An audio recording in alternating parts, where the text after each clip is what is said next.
Sane Digest helps you stay on top of your email without getting that inbox overwhelmed. You can customize when to receive this digest email, either every weekday or just once a week. You can get an email from SaneBox telling you how many emails it sent to the Sane Later folder, how many to the Sane News folder, and then you can go in and quickly train SaneBox on how to treat these senders in the future. For instance, I'll click Open Digest now, and I'll be sent to the SaneBox website. Here at the top, I'll see recent trainings, like senders that I sent to Sane Black Hole, or maybe senders that I trained to the inbox. Then I can select one or multiple emails and choose where I want to train this sender to go in the future. Maybe I want emails from the sender to go directly to my inbox, one of the Sane News folders, or I actually want to send them to Sane Black Hole and never see emails from this sender again. You can also select multiple emails here, and you'll train multiple senders all at once. With email selected, you can also click the three dots, mark it as read. You can choose to move these emails to your inbox once, but that's not training the sender, so those emails will still go to Sane Later or Sane News folders in the future.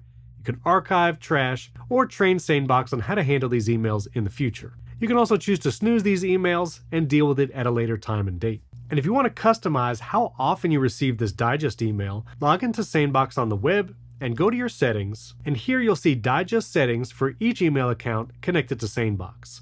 I'll go to the digest settings, and I can choose whether or not to show black hole suggestions, grouped email subjects. I can even send my Sane Digest to an assistant, and my assistant can actually help train my SaneBox by receiving this email. Then underneath that, you'll see your scheduled digest, and you can add another time and date, or select things like every weekday, only on the weekends, or on a specific date and time. And that's how to use the Sane Digest email to train SaneBox.